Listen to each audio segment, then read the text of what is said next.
Dollar. Dirt and money, no soul. Had to go and get it, ain't no time to kick it. Got a stack and flip for my foes. Dollar. Please tell me you can hear me. Don't turn your back and don't neglect me. Just let me know if you need me. Dollar. Let me watch out for my partners. Keep my money long, get my team strong. Let me run away from my problems. Yo, what's good, original crew, man? We're back. Hey, man, we got a Michael Jack video for us today. How good were Michael Jackson's brothers and sisters? And what dynamic are we speaking about? That's my first question. What do you mean by that? You know, that's a.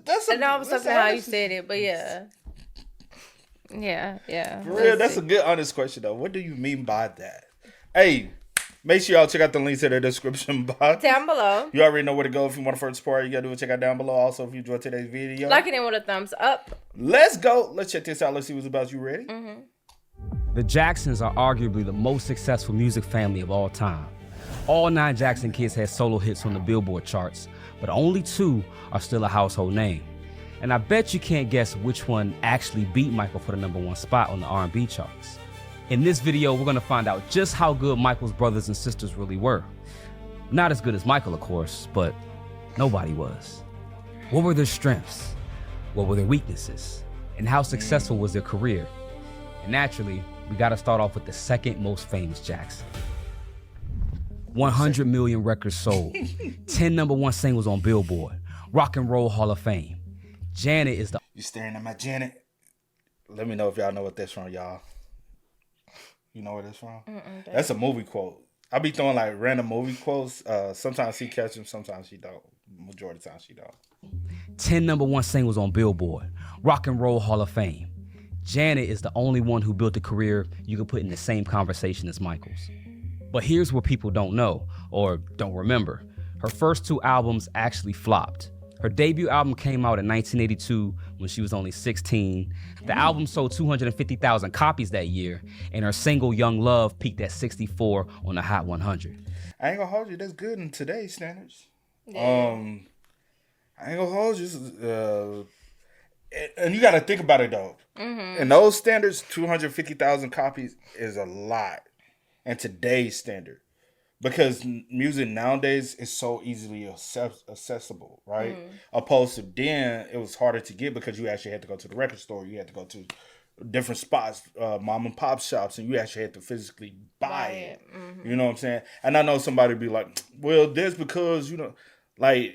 You got to think about it. Your favorite artist who might sell 10 digital records, they're playing on streams, they're posting on YouTube, they're posting on all these platforms to drive those sales, right? They probably will only have sold 2,000-3,000 back in the day, physical hard copies. Because those same people who just might randomly play it wouldn't actually go out there and buy the album.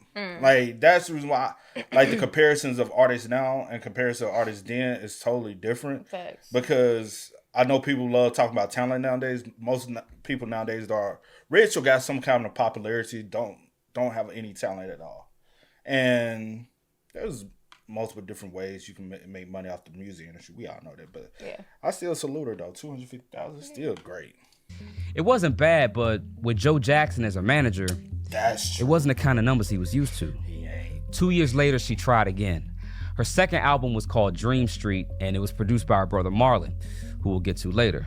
It peaked at 147 on the Billboard 200 and never produced a Hot 100 single, worse than the first one. By 1985, Janet was 19 years old, and her career seemed like it was over before it even started. So she made a decision that changed everything. In 1985, Janet terminated all business affairs with her family. She walked away from Joe's management and hired an A&M executive named John McClain to take over her career. And John McClain introduced her to 2 producers who, at the time, nobody had ever heard of yet. Ladies and gentlemen, Jimmy Jam and Terry Lewis. They're incredibly talented, incredibly creative. So it wasn't just taking a Minneapolis sound, but also bringing the Jimmy and Terry feel to that, and me bringing my own little thing to it. It helped to create a sound of my own. Janet, Jimmy, and Terry recorded Control in just 6 weeks, It debuted at number 84, but it climbed to number 1 and it sold 250,000 copies in 1 week, which was a record for a female artist at the time. It produced 5 top 10 hits on the Hot 100, and the album eventually sold 10 million copies worldwide. And then she did it again. Rhythm Nation 1814 was number 1 on Billboard for 4 weeks straight. And then it did something that no album had ever done before. 7 top 5 hits on the Hot 100. Rhythm Nation is the only album in Billboard history to pull that off. Then in 1991, she made history again. She signed with Virgin Records for a contract that made her the highest paid musical artist in the world. And sources say that the deal was around $40 million. So Janet was and still is pretty damn good. Yeah. But she did have some weaknesses. Sure. See, Janet never really had a powerful voice, which is probably her biggest weakness. In an era when Whitney Houston and Mariah Carey were blowing people away, Janet was never really gonna out-sing them. But Janet's strength was her breathiness and her sweet tone, which gave her this extra level of sex appeal. A lot of people. That's one of the missing concepts. Cause what you about to say? Nothing. Go ahead. Those are some of the missing concepts. I have these conversations with you all the time when it pertains to the music industry and how like nowadays it's like it's so repetitive or lackluster as far as like actual true talent, and people don't hone in on their strengths. Yeah. And I think that's what makes me see so much weakness within their music. Because I can listen to something and be like, this missing this missing this, this missing this, and this missing this. Because career path, what I really wanted to do in the music industry was executive producer. What I do now is not what I ever envisioned myself doing. I always wanted to go into it, and I started doing it in college. I started helping artists. You know what I'm saying? I'm not a producer, but I'm like, all right, I used to write music a little bit too from, just, I think writing ain't as complicated as people might think it is. You just got to hone into emotions and know how to connect with other people through emotions. So I used to help, and a lot of artists in college used to come up to me and ask me to hear their things and kind of help break down and see what is missing. And I can always tell it's missing. Yeah. And I can tell when it's missing something, or I can also tell if a track is going to be good, and I can predict where, like, okay, that got potential to, you know what I'm saying? Yeah. And so that's another reason why I was DJing in college, because I knew, that lane, and I knew the impact of, not even just Americanized music. I could listen to other music and see how it could possibly move somebody, because that's easy to tell. But back to her. Because I do that with a lot of 90s. I go back and listen to 90s and 80s music, and I just listen to even the production of it. And one person I always tell you about, I'm like, yo, if you can pay attention to Brandy, right, and listen to Brandy music, and you hear her breath control, and you listen to music now, you hear so much breathing in these artists on the record. I'm like, bro, I hear y'all deep, heavy breathing, bro. Like, you're tired and exhausted. Yeah. But I'm listening to Brandy, and I'm like, damn, incredible. It just sounds so clean. Yeah. And I hear somebody now, and I can hear what you trying to, you know what I'm saying, breathing in. I'm like, also, a lot of so-called engineers are not learning the craft to make your shit sound good.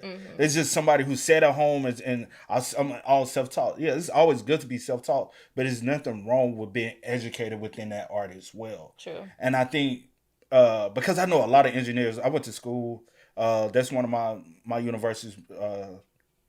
They are very big into is engineering. You know what I'm saying? Engineers went to my college a lot, and I took a couple of engineering classes, and just learning like what she's good at. Yeah.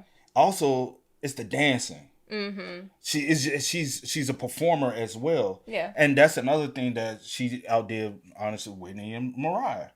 They outsong, but they can't put on a performance as far as like dancing and doing a whole routine like she can. Yeah. Now they can put on a performance, you know what I'm saying? We got you. Feel that I'm sexy. I think that's a compliment. And Janet's biggest strength was the fact that she could outdance the singers with the big voices. Whitney could outsing her, but Whitney wasn't going to be doing a Rhythm Nation choreography in a military suit.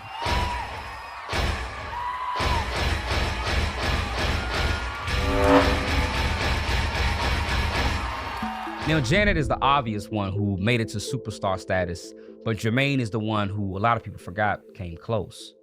16 charted singles on the Billboard Hot 100, a Grammy nomination, a decade of top 30 hits.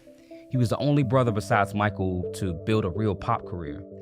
And for a few years in the early 80s, he was genuinely in the conversation. Jermaine was the second lead vocalist of the Jackson 5.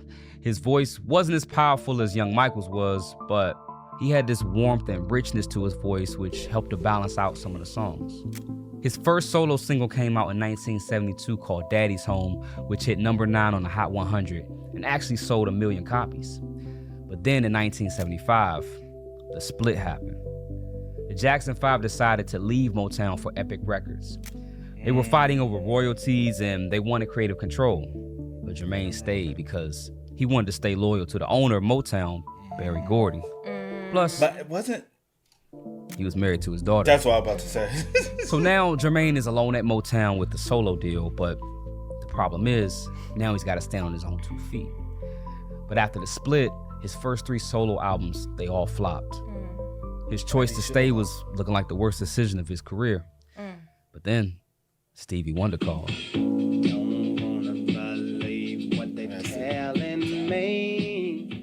In 1980, Jermaine and Stevie Wonder made a record called Let's Get Serious. The record got Jermaine a Grammy nomination for Best Male R&B Vocal Performance. But the most surprising part, for 1 year, Jermaine actually took the top spot from Michael. In 1980, on the Billboard year-end R&B chart, Let's Get Serious was number 1, and Rock With You was number 2. But it didn't stop there. Through the early 80s, Jermaine kept charting with multiple hit singles. And in 1985, he helped produce Whitney Houston's debut album. But as pop and R&B music started to change in the early 90s, Jermaine wasn't able to evolve like Michael and Janet did. In 1992, his album You Said flopped completely, and his mainstream solo career had never recovered. So Jermaine's strength was his warm and silky tone, arguably the best singer after Michael in the group. Also, he developed music production chops, and most people forget, Jermaine was a hell of a bass player. And I was gonna say, is that one reason why Mike is so good is because he's able to transition with the time so well? I think so. You think, like, if you really think about it, it's like I think it's part of yeah. And I think that's so underrated to go for you so have long. I feel like you have to like learn how to adapt to the time. Like, and a lot of people don't know how, and some people just have Some like people's this, sound doesn't adapt though. That's what I'm about to say. Some people just have like Sound whatever for the moment. sound for the moment, or the Yeah. sound that they can't they can't transition. Yeah. I think that was like one of the advantage. Because you got to realize this, like, the 60s, they had a sound. 70s had a sound. 80s had a sound. 90s had a sound. Early 2000s had a sound. I think, like, when we got to the 2010s, I think that stopped. And I don't think we have a sound that we can say, that's the 2010 sound. You know what I mean? I think that's when the music industry and the music genre and the whole, like, 2010s, you can't, like, what's the sound? What's the style? What's the impact of the 2010s when it comes down to the music? I feel Even you. the 2020s. Like, the 2020s, like, we don't. I feel you. Yeah, I guess. I mean, if you like think about it. That's identifying. Yeah, now, yeah, if you feel like that might be different for you, let me know. Like, yeah, because right now I'm just trying to like think of like all like the artists, like, you know, and the sound at that time or the sound now, and like if I hear it 20 years from now or something, like without knowing, like, you know, I'm like, I guess you could say one sound was kind of introduced, and I don't want to corner it like that because that's one artist, that's what he cornered for, was more the trap soul, like the new age soul sound. Now, I know we got neo soul, but the trap soul was like a new age soul with Bryson Tiller, Kehlani, Black. Then you had Tory Lanez and those essence of artists, and that kind of R&B sound became. you know a what thing. I was about to like in my And it head, was like SoundCloud R&B. you know, in my head, I'm like, well, one sound I'd be like, that was around that time, all that mumbling. Mumble rap. Mumble rap. I'd be like, Okay. that, I mean, that's about the only thing, but I'm like, it's, you know, it's not necessarily something that I feel like would. And I guess you could say early 2010s and late 2010s was two different sounds. Yeah. 'Cause like early 2010s, you got Travis Porter, Migos, and all them early 2010s. Yeah. And like the Waka Flocka and all that as far as the hip hop sound. But then late 2010s, you had the SoundCloud rappers. And what we can say, a lot of hip hop died during that time too. You know what I'm saying? Even Soulja Boy was early 2010s, even though he broke out in like 08, 07, but his sound merged into the early 2010s. You get what I mean? Yeah. The whole mixtape sound. Yeah. Never really thought about it. But what you said is key though. Now, what Jermaine was bad at was range. Not just vocally, but his ability to keep up with the change in music taste. And then come to think about it, even all the way back to his decision to stay at Motown, I would say his weakness is just change in general. Yeah. He decided to stay at Motown where he was comfortable, even though the writing was on the wall that it was time to move on. When you hear about the Jacksons, you almost never hear anybody mention Rebbie Jackson. Yeah. She had 2 top 10 hits on the R&B chart, a gold certified single, 4 studio albums, and almost nobody outside of dedicated music fans knows her name. Yeah. But what makes her career even more unique is she actually didn't want it. Rebbie was the oldest, and she spent her 20s and 30s being a mother while her brothers became the most famous group in the world. But in 1984, she caught the Jackson bug and released her debut album. Why did it take you so long to get around to doing all of this? That's a question that everybody asks, and I guess the best way to put it is that I got married in '68, and I was busy with my family. And even though I've always enjoyed music, I never thought about going into it on a professional level. She was 34 years old, which is not typical for a debut artist. Yeah. But when Michael Jackson is your songwriter and producer, can't lose. Her single Centipede hit number 4 on the Billboard R&B chart and number 24 in the Hot 100. Plus, it sold over 500,000 copies. She followed it up with Reaction in 1986, which hit number 16 on the charts. Then Are You Tough Enough in 88, with the single Plaything hitting number 3. So things were looking good for Rebbie, but it was a little too late. She did one more album in 98, but by this time she was almost 50 years old, and a solo career just wasn't important to her anymore. And it's hard to say what Rebbie's strengths and weaknesses are because I don't think she ever really wanted to be in the spotlight. She married her childhood sweetheart, she had 3 kids, and just wanted to live a quiet life. So I guess I would say her strength is being a wife and a mother. So pretty. And I think that's just as valuable as being a pop star any day. True. Toya Jackson was the first Jackson sister to go solo. She's probably known as the most unorthodox Jackson. Get your hands on a LaToya, and you'll never let go. She posed for Playboy. She married a shady businessman with ties to the mafia who coerced her into marriage. And she was the most outspoken about the family and things that happened behind the scenes. We always had to smile for the cameras whenever we were on television or taking pictures and pretend like we were this loving, perfect family. However, at home, it was quite different for us. As far as the music goes, the numbers from her early career are better than what most people remember. 9 charter singles on Billboard. Her debut single, If You Feel the Funk, hit number 17 on the dance chart. By 1984, LaToya had a top 60 Hot 100 hit and 4 charted R&B singles, which is actually more traction than most of her brothers had at the same point in their career. She was on her way to building her own music legacy, but then she left Joe's management and everything fell apart. It should have been the same story as Janet, but LaToya didn't hire a professional manager and 2 high-level producers who played with Prince. She hired a criminal businessman named Jack Gordon, and then she married him. He literally said, I'm gonna kill you, your brother, everybody. Yes. No, not everybody. Just myself. And Michael. Michael and Jan. And I believed him. I believed him because of things that I had seen from being with him. By the mid-90s, she had filed for bankruptcy and became trapped in her marriage. Jack became abusive and obsessive and exploited her for quick money. And he forced her to do projects that she didn't really want to do. Now, luckily, LaToya finally divorced Jack in 1997, but 10 years of her career was gone.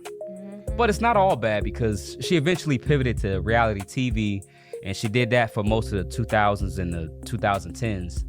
And now she keeps busy by promoting health awareness to her fans as she focuses on her own health struggles. But now, if we're looking at it from a purely music and talent perspective, LaToya did have some hits, but she's probably the weakest singer in the whole family.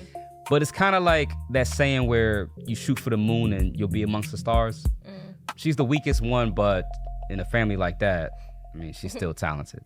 People have a tendency to compare you because you come from the same family, and they expect for you to be like Michael or have the energy that he exerts out to the public. And I don't feel that that's fair because I do what I do and he does what he does well. That is so true, bro. Just imagine you growing up and you have a sibling, especially a big family like they have, and having that many siblings, and you seeing everybody doing the same thing and they all successful. It's like pressure too, It's a lot of pressure. And you know what I'm saying? I wonder, even like with Rebbie eventually went into it, and I wonder, did she eventually go into it? Not necessarily solely for the passion, but it's like, damn. All my siblings is being successful. God damn, I got to do it too. Even knowing that you can, because honestly, they all can sing. At the end of the day, like you got to, it is what it is. They all can sing. Yeah. Some are just better than the other. I think Mike just was born with that it factor. Mike was blessed in the womb. Yeah. He came out hitting it. Oh, you know what I'm saying? Like Mike is Mike. Yeah. I don't think there could ever be another Mike. Yeah, Mike is one of a kind. We'll never see another one. But it's so much pressure growing up and you seeing that much success and it's like, God damn, I can't be a failure. Yeah, well, yeah. I mean, if you look at it that way, yeah, it's true.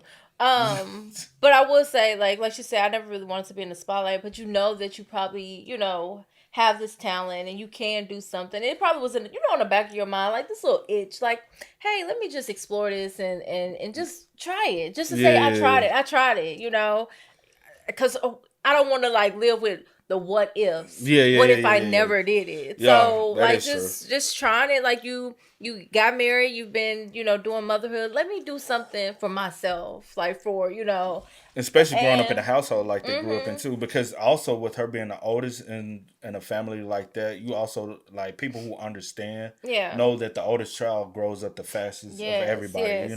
They take care. They end up taking responsibility of the household at an early age, and that's the reason why she technically probably been a mother as far as not like physical mother, but mother having motherly duties throughout the house since she was a child. Like a lot of responsibility of caretaking and picking up the slack here and there. Because you said talk about how your aunt, she had to do it. Because say for instance, with a big family like that, you got so many siblings. Yeah. How many of them was it? I don't remember, bro. You got the Jackson 5, but then you got Randy, right? Okay, you got the Jackson 5. You got Randy. You got Randy. That's 6. So that's 6. And then you have Rebbie, LaToya, and Janet. Even though, which one had it's 10 alive, right? Is that 10 alive? No. Or was it 9 alive? Nah. 9 alive. Yeah. I know where you was going. I was about to say, that won't count because I think it's 9 of them in total. That's okay. Yeah.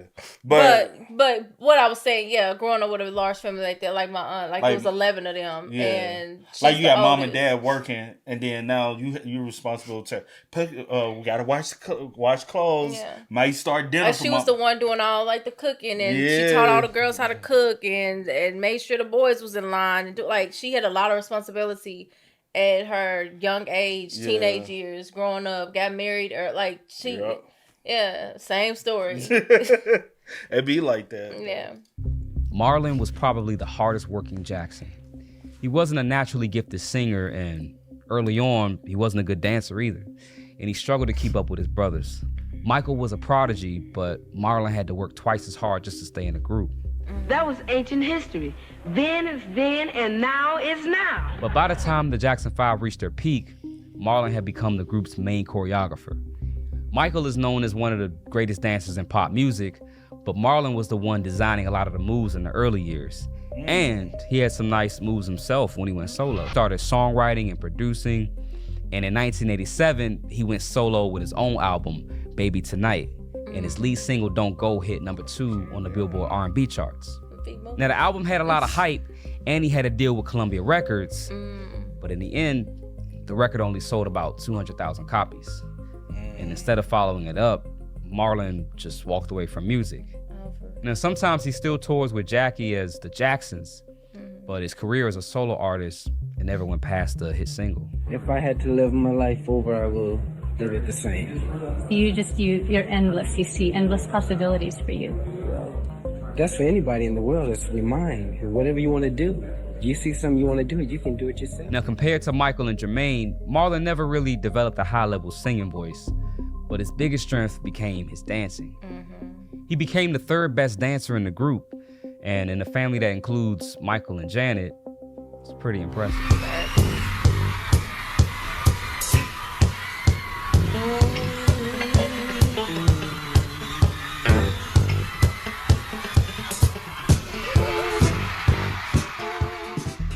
When the Jackson 5 started in 1965, Randy was only 3 years old. He grew up watching his older brothers on the sidelines, but the whole time he was still practicing. I wonder how Randy really feels, right? Being the baby, and then you are the like baby boy. The baby boy. Mm-hmm. Yeah, the baby boy. And then you seeing everybody is like, God damn, they the Jackson 5. Yeah. I'm the odd one out, right? And I wonder, like, growing up, like, how does that feel? You get what I'm saying? Like, what was the mindset always? Yeah, that is a good question. For me, I just be inspired, but it is a good question. Do you feel left out? I mean, to a degree. Like, do I really? Like, I just got here. I mean, I guess. Mike wasn't supposed to be part of the group either. Like, I mean, I guess, but yeah, that is a good question. I do wonder, have like someone ever asked him that? Yeah. By the time he was a teenager, he could play piano, percussion, bass, guitar. Randy did a lot of writing on their albums with Epic Records, and he got nominated for his work on the Triumph album. And in 1989, it was time to do his own thing. He wrote and produced all the tracks himself, and the lead single, Love You Honey, started gaining traction and hit number 16 on the R&B charts. Now, Randy's band was signed to A&M Records, but there was one person standing in his way.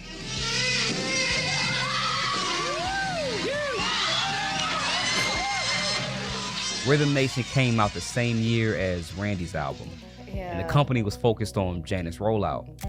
On top of that, A&M Records was being sold to another company at the time, and the label was so distracted with the transition that nobody wanted to put the necessary marketing push behind Randy.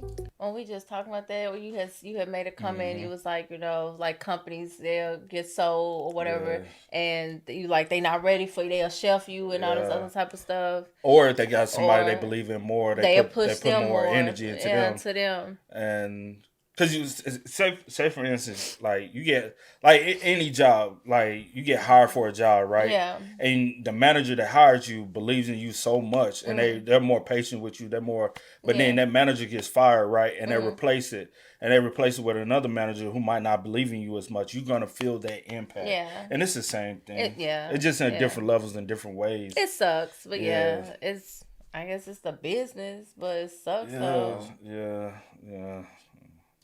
The album came and went. Randy and the Gypsies, they broke up and never released another solo project. But the saddest part of Randy's story is he didn't get inducted into the Rock and Roll Hall of Fame with his brothers. Only the original 5 members were inducted. On the bright side though, Janet and Randy are really close, and Janet made him a partner in her record label, Rhythm Nation Records. But as far as his solo career, he never really had a chance. But if I had to guess, I don't think Randy really has any regrets about taking a back seat so his sister could go on and be a superstar. I belong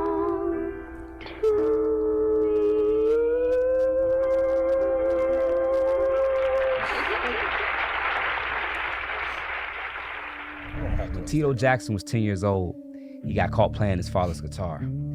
He broke one of the strings.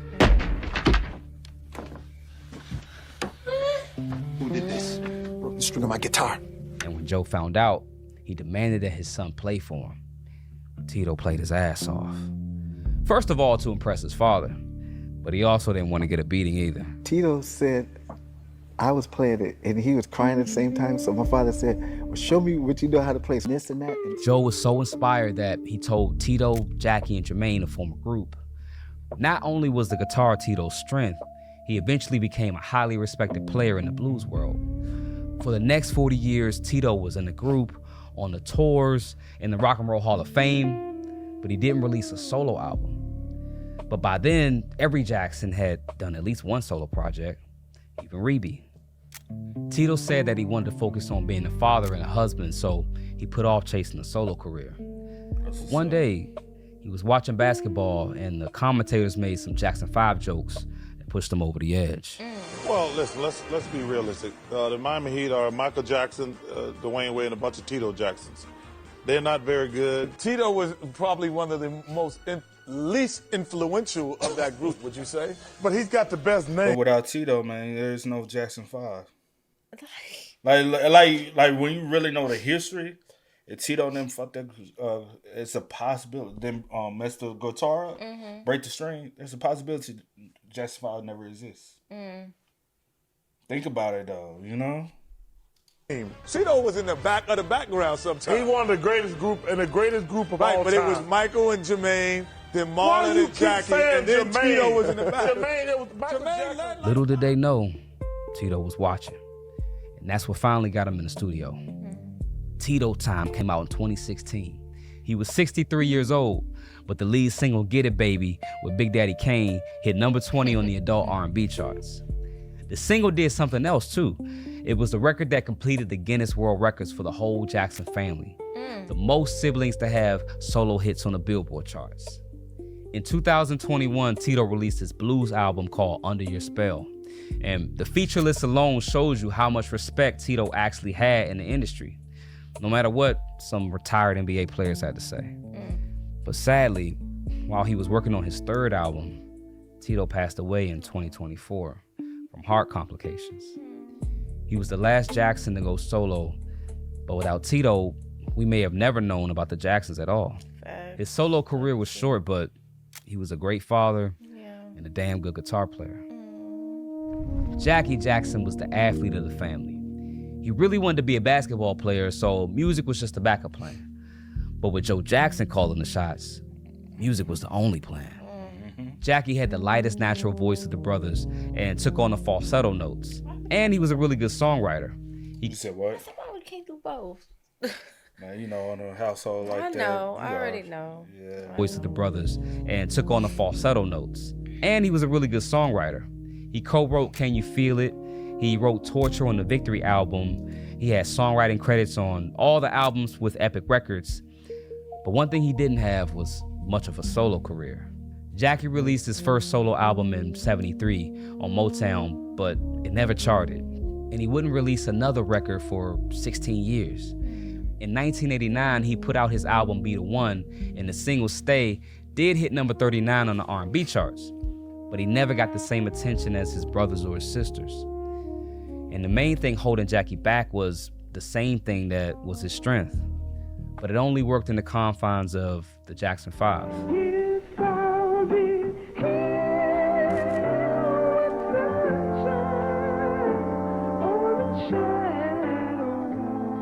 But Jackie is really important to the Jackson legacy.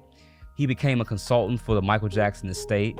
He works in the production with the Michael Jackson Cirque du Soleil show. Okay. And he still tours with Marlon as the Jacksons.